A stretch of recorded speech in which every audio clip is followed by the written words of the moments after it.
Nolan didn't ask me before he handed my house over to his parents. He didn't warn me. He didn't even look ashamed. He just stood in our kitchen, holding his phone, and said, "They're staying for a while. Dad's back is acting up, and Mom needs support." A while. That word landed like a trapdoor opening beneath my feet. I stared at him, my coffee cooling untouched in my hand, as his parents' voices echoed from the living room. Boxes scraped across hardwood. Furniture thudded into walls I'd painted myself. The smell of his mother's floral perfume, heavy, invasive, had already replaced the clean lemon scent I loved. "You mean the weekend?" I asked. He sighed, like I was the unreasonable one. "Olivia, don't start. They're family." That was the first betrayal.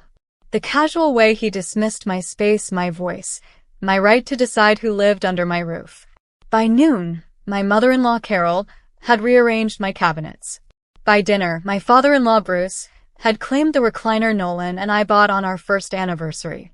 By nightfall, I was eating standing up in the kitchen because the couch throws my sciatica off. Bruce announced, not even glancing at me. I tried to speak. I really did. I pulled Nolan aside in our bedroom, what used to be our bedroom, before Carol started folding her sweaters in my dresser drawers. "This isn't working," I whispered. "They didn't even ask me." He rubbed his face, exhausted. "You're being dramatic. They need help. You're so good at this stuff. This stuff. Caretaking. Sacrificing. Disappearing." The next morning, I woke up to Carol criticizing how I loaded the dishwasher. The next week, she commented on my weight. The week after that, she started referring to our house as the family home, as if I were a guest who'd overstayed her welcome. Nolan never corrected her. Instead, he let me shrink. I worked longer hours just to avoid coming home. When I did, Carol had opinions about my job, my cooking, my sleep schedule. Bruce watched TV at full volume until after midnight. Nolan told me to be patient.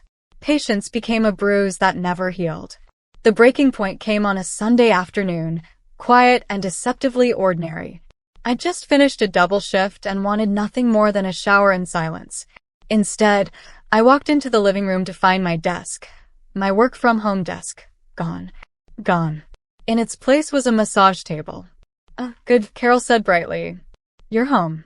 We moved your little office thing." Bruce's chiropractor recommended daily stretches.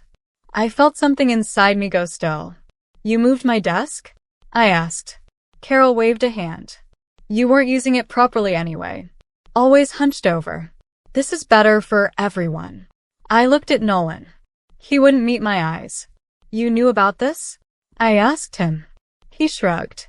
It made sense. That was the moment I understood the truth with terrifying clarity. In this house, I was the only one without a place. That night, I packed a bag. Just essentials. Clothes, my laptop, my grandmother's necklace. Nolan didn't notice until I was at the door. "Where are you going?" he asked, confused, almost annoyed. "I need space," I said. "Since I don't have any here." He scoffed. "You're overreacting. You'll be back." I didn't argue. I just left. My friend Marissa let me crash on her couch. It was small, cluttered, and quiet in the most beautiful way. For the first time in months, I slept through the night. No footsteps. No criticism. No television roaring like a storm. The next morning, I made calls. I called a storage company and arranged for a delivery. Official, documented, irreversible. I listed every piece of furniture Nolan's parents had brought with them. Recliner. Massage table. Boxes. Lamps. Even the ugly ceramic rooster Carol insisted on placing in my kitchen. I scheduled it for Friday. Then I called a realtor. That afternoon, Nolan finally texted, "You ready to come home yet?" I stared at the message, my fingers steady, my heart calm in a way that scared me. "No," I typed. "But something is happening on Friday. You might want to be there." He called immediately. I let it ring. Because for the first time since our marriage began, I wasn't reacting. I was planning. And Nolan had no idea that the house he handed over so easily was already slipping out of his control. Friday arrived quietly, the way consequences often do. I was at Marissa's kitchen table when Nolan started calling at 9:07 a.m. I watched the phone vibrate, his name flashing insistently, then silenced it. Outside, rain tapped gently against the window. Inside, my coffee steamed, untouched. I'd already cried all the tears this marriage was owed.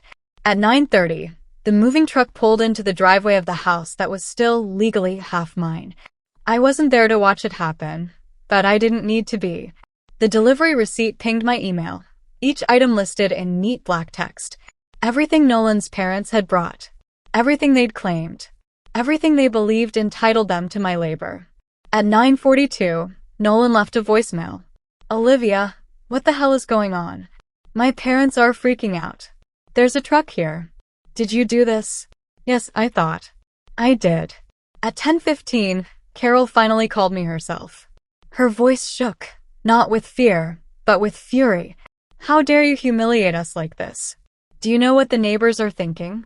I imagined Bruce standing on the porch, arms crossed, watching strangers load his precious recliner like a confiscated throne. "I arranged for your belongings to be delivered to the house," I said calmly. "You live there now." "I don't." There was a sharp inhale. "You can't just abandon your responsibilities." I laughed once, soft, humorless. They were never my responsibilities. She hung up on me. By noon, Nolan had driven to Marissa's apartment. I hadn't told him the address, but it wasn't hard to guess. He stood in the doorway, rain-soaked and frantic, looking like a man who'd just realized the ground beneath him wasn't solid after all. "You embarrassed my parents," he said instead of hello. I closed the door behind him and crossed my arms. "You erased me from my own life." He ran his hands through his hair. "They don't know how to manage things like you do.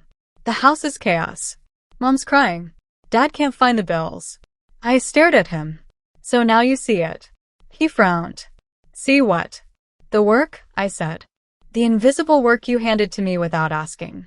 The emotional labor. The caretaking. The way my presence made your life easier while my absence makes it unbearable."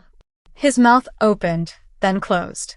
"I thought you were stronger than this," he said finally. I nodded. "I am." That night, he slept on Marissa's couch. I didn't offer him the bed. The next weeks unfolded like a slow, merciless audit. Without me, the house began to rot, not physically, but structurally. Bills went unpaid. The lawn turned wild. Nolan missed deadlines at work because his parents needed rides, meals, explanations. Carol criticized him the way she'd once criticized me. Bruce snapped when Nolan forgot his medication schedule. "You're doing it wrong," Carol snapped during one argument I overheard on speakerphone. Olivia would have handled this. That name, my name, landed like a verdict. The realtor listed the house 2 weeks later. Nolan resisted at first, clinging to the illusion that things might return to normal.